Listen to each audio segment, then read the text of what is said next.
ও কাছে এলো, জীবন আরো যেন রঙিন হলো।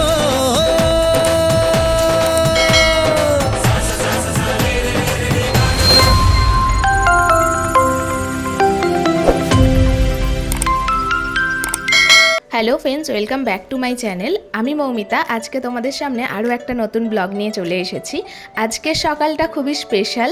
আজকে হলো 28শে জুলাই, আমাদের অ্যানিভার্সারি। তোমরা সবাই জানো নতুন ফ্ল্যাটে কাজ চলছে শিফটিংয়ের জন্য, আমি প্রচণ্ড ব্যস্ত, ব্লগ আসছে না। যাই হোক, অ্যানিভার্সারির দিনটা তো আর মিস করা যায় না, তাই একটা ছোটোখাটো ব্লগ তোমাদেরকে দিলাম। প্রথমে তোমরা দেখে নাও অ্যানিভার্সারিতে রাজীবকে কি সারপ্রাইজ আমি দিয়েছি। তোমার অ্যানিভার্সারি গিফট এসে গেছে, যেটা তোমার পাশে রাখা আছে। তো ওটা প্রথমে আনবক্সিং করো, এবার দেখো এই বছর অ্যানিভার্সারিতে তোমার জন্য কি সারপ্রাইজ আছে। প্রতি বছর তো তুমি আমাকে সারপ্রাইজ দাও, এবার দেখা যাক তোমার জন্য কি সারপ্রাইজ আছে। দেখো দেখো দেখো দেখো, এখনো পর্যন্ত তুমি গেস করো এটা, ঠিক আছে? দেখে তো মনে হয় বড় কিছু আছে, পার্সেলটা তো অনেকটাই বড় লাগছে। হ্যাঁ, দু তিনটে বক্স না, কি আছে গেস করো প্রথমে। ফোন হতে পারে। আর দেখলে হবে না, দেখলে হবে না, না না না না না না, এটা দেখ না না না না না, এটা হতে পারে না, হতে পারে না, দেখলে হবে না। ঠিক আছে চলো, না না আর বলার দরকার নেই, নাও তুমি আনবক্স করো। এলো যে স্বপ্নের দিন, ও কাছে এলো। কি বেরোচ্ছে, কি বেরোচ্ছে? দেখো, এদিকে তাকাও, এদিকে তাকাও। মোবাইল ফোন কেন অর্ডার করেছো? কিন্তু খুবই হয়েছে, আমার মোবাইল ফোনটা কিছুদিন আগে আইসি পড়ে গেছিল, সেটা চেঞ্জ করতে প্রায় 2,500 টাকা খরচ হয়েছে। এখন চলছে না, প্রচন্ড হ্যাং করছে। তো প্রচন্ড আমার খুব খুশি হয়েছি মোবাইল ফোনটাতে। আমি তো এই জন্যই দিয়েছি, যেটা তুমি ব্যবহার করতে পারো। দুরা, এটা N63 রিয়েলমির একটা মডেল। রিয়েলমি ব্র্যান্ড পার্সোনালি আমার খুব পছন্দের। আর আমি এখন OnePlus ব্যবহার করছি, কিন্তু আমার এর ক্যামেরা কোয়ালিটি খুব ভালো লাগে। এটা 1 সপ্তাহ আগেই লঞ্চ করেছে নতুন মোবাইলটা, মানে সেটাই আমি বুক করেছিলাম 1 সপ্তাহ আগেই, আজ ডেলিভারি দিল। নাও তোমার ফোন। আর ক্যামেরাটা বন্ধ করে দেওয়ার কারণ হলো আমাকে প্রচুর বকাবকি সহ্য করতে হয়েছে। এখন বকাবকি করছে, কেন নিয়েছো, তো এত দাম দিয়ে কেন নিয়েছো, তুমি কেন নিয়েছো। অ্যাকচুয়াল আমি আমার আর্নিংয়ের টাকায় রাজীবকে চেয়েছিলাম কিছু একটা গিফট দিতে, তো সেটা ও মানতে পারছে না, তুমি কেন খরচ করেছো আমার জন্য। তো যাই হোক, ও আনবক্সিং করুক, ওর মুখের হাসিটাই আমার মানে এটাই আমার গিফট বলা যেতে পারে, এটাই আমার ভালো লাগা যে ওর ভালো লেগেছে। কিছু কিছু সুখে এত খুশি থাকে মিশে, ধরা দেয় অচেনা কাছে সে ভালোবেসে। কিছু কিছু সুখে এত খুশি থাকে মিশে, ধরা দেয় অচেনা কাছে সে ভালোবেসে। তো বন্ধুরা, লাঞ্চ করার পর আমরা মঞ্জিনিসে চলে এসেছি কেক আনতে। আর এখানকার কেকের টেস্টগুলো আমার খুব ভালো লাগে। অ্যানিভার্সারি উপলক্ষে রেড ভেলভেটই বেশি চলে, কিন্তু ওই ভ্যানিলা ফ্লেভার আমার অতটা পছন্দ নয়, সেই জন্য চকলেট বেস নিয়েছি। আর এখানে দেখো নাম লিখে দিচ্ছে, Rajib and Mou, happy anniversary sticker লাগিয়ে দিয়েছে। আর এখানে এলে আমার একটা জিনিস খুব ভালো লাগে, যেখানে চকলেটের কাউন্টারটা, মানে এখানে সুন্দর সুন্দর চকলেট পাওয়া যায়। কেকটা আমরা প্যাক করিয়ে নেওয়ার পর রাজীব বললো তুমি চকলেট চুজ করো, তাই আমি চুজ করছি। এখানে অ্যানিভার্সারি, বার্থডে যখনই আমরা কেক আনতে আসি একটা করে তো চকলেট বক্স নিয়ে যাই। এটা খুব কিউট, কিন্তু এখানে অল্প চকলেট আছে, আর এটা একটু বেশি আছে, সেই জন্য এটাই আমরা নিয়েছি। আর এতে অনেক বেশি চকলেট আছে, এত চকলেট আমার একার পক্ষে খাওয়া উচিত না, মানে আমি এখন যেহেতু এক্সারসাইজ করছি। চলো এবার না কেক নিয়ে বাড়ি যাই আর রাতের ডেকোরেশনের দিকে আগানো যাক।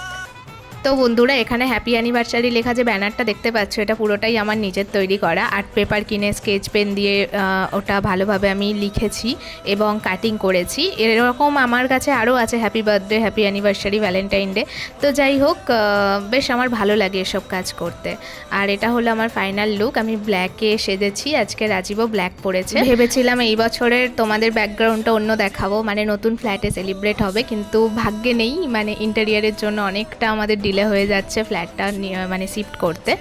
আর চলো কেকটা এসে গেছে, সেই কেকটা তোমরা দেখে নিয়েছো সবাই। এই বছর আমরা প্রচুর উইশ পেয়েছি, ফেসবুক, হোয়াটসঅ্যাপ, ইনস্টাগ্রাম, আরও অনেক সোশ্যাল সাইট থেকে আমরা প্রচুর শুভেচ্ছা বার্তা পেয়েছি। সবাইকে থ্যাংক ইউ সো মাচ, এই ভিডিওর মাধ্যমে জানিয়ে দিলাম। আর এই চকলেট বক্সটা আমি মঞ্জিনিস থেকে নিয়েছিলাম, তোমরা সবাই দেখেছো। রাজীব আমাকে কি গিফট দিয়েছে সেটা সিক্রেটই থাক, কারণ ডায়মন্ড অ্যান্ড গোল্ড জুয়েলারি আমি ব্লগে দেখাই না। আর ভবিষ্যতে যদি কোনোদিন রিকোয়ারমেন্ট আসে অবশ্যই দেখাবো। চলো এবার সেলিব্রেশনের দিকে আগানো যাক। কিছু কিছু সুখে এত খুশি থাকে মিশে, ধরা দেয় অচেনা কাছে সে ভালোবেসে। কিছু কিছু সুখে এত খুশি থাকে মিশে, ধরা দেয় অচেনা কাছে সে ভালোবেসে। আজ মন খুঁজে পেল মনের খুশি, আজ মন ফিরে পেল সুখের হাসি। এলো যে স্বপ্নের দিন ও কাছে এলো, জীবন আরো যেন রঙিন হলো। তো বন্ধুরা এখানে দেখতেই পাচ্ছি ইফকোর অনেক ব্যানার লাগানো আছে, রাজীবের অফিসের নাম দেখলে আমি সেটা ভিডিও করি। আর যাই হোক আমরা ডিনারের জন্য বেরিয়ে পড়েছি। যদি অ্যানিভার্সারি ব্লগ দেখো এই রেস্টুরেন্টটা দেখতে পাবে যেখানে আমরা যাচ্ছি, কারণ অ্যানিভার্সারিতে আমরা এটাই আসার চেষ্টা করি। আর আমার বার্থডেতে মির্চি মশালাতে যাই আমরা, ওখানে রাজীব ট্রিট দেয়। তো যাই হোক গান্ধীনগরের রাস্তাঘাট আমার খুব ভালো লাগে, দেখতেই পাচ্ছ এতটাই চওড়া রাস্তা, মানে আমাদের বেঙ্গলে প্রায় 2 ওয়ে রাস্তা এতটা হয়ে যায়, যেটা আমরা শুধু যাওয়ারটা ক্রস করছি। যাই হোক রাতের বাইক রাইড বেশ ভালো লাগছে, আর সেই জন্যই আমরা আজকে বাইক নিয়ে বেরিয়েছি। আর চলো রেস্টুরেন্টে আমরা এসে গেছি, এটা হলো আলফা রেস্টুরেন্ট। এটা গান্ধীনগরের একটা বড় ননভেজ রেস্টুরেন্ট, কারণ ভেজিটেরিয়ান এরিয়া ননভেজ রেস্টুরেন্ট খোঁজা খুব চাপের, আর যেগুলো আছে সেগুলো ভালোই কস্টলি।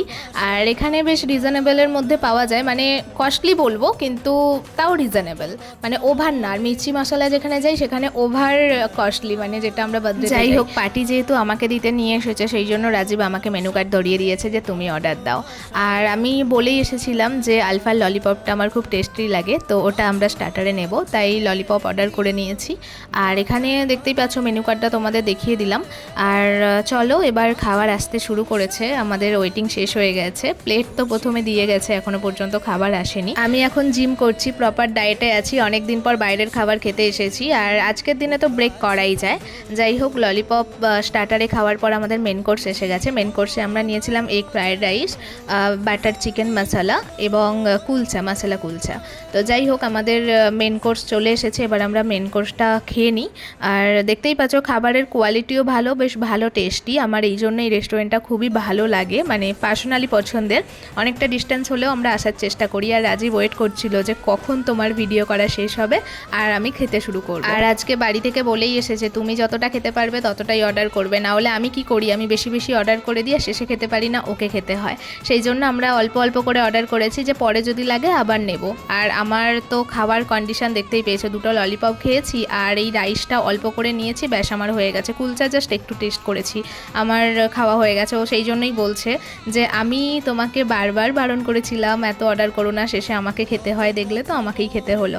যাই হোক আমরা হ্যান্ড ওয়াশ করে নিই, আর বিল চলে এসেছে। একবার জাস্ট চোখ বুলিয়ে নিলাম কত এসেছে, তারপর বন্ধ করে রাজীবকেই দিয়ে দিলাম, কারণ বিল দেওয়ার দায়িত্ব তো হাজব্যান্ডেরই থাকে, তাই না? ট্রিটটা যেহেতু ও দিতে নিয়ে এসেছে, আর রাজীব যেহেতু সবাইকে খাওয়াতে ভালোবাসে তাই রাজীব এতে বেশ খুশিই হয়। যাই হোক অনেকটাই রাত হয়ে গেছে, আমরা রেস্টুরেন্ট থেকে বেরোলাম, এখন এবার বাড়ি ফেরার পালা। এখন ঘড়িতে বাজে 11টা 12, এতটাও রাত হয়নি। হাইওয়েতে উঠে যাব মানে রাস্তায় প্রচুর লোকজন থাকবে, বৃষ্টির ওয়েদার বলে রাস্তায় এখন লোকজন একটু কম। এবার আমরা এসজি হাইওয়ে ধরে নেবো, কোনো অসুবিধাই হবে না। আর এই রাস্তাটা আমার খুব পছন্দের জায়গা, দু সাইডে সুন্দর পেন্টিং কর আর মাঝখান দিয়ে সাবওয়ে ঢুকছে। দিনের বেলা হলে তোমরা অন্তত ক্যামেরায় সুন্দরভাবে দেখতে পেতে। যাই হোক আমাদের অ্যানিভার্সারি ব্লগ আমরা এখানেই শেষ করছি। ভিডিওটা কেমন লাগলো প্লিজ কমেন্টে জানিও, ভালো লাগলে লাইক এবং সাবস্ক্রাইব অবশ্যই করে দিও। দেখা হচ্ছে নতুন অনেক ব্লগের সাথে। তোমরা সবাই সুস্থ থেকো, ভালো থেকো। আজকের মতো বাই বাই।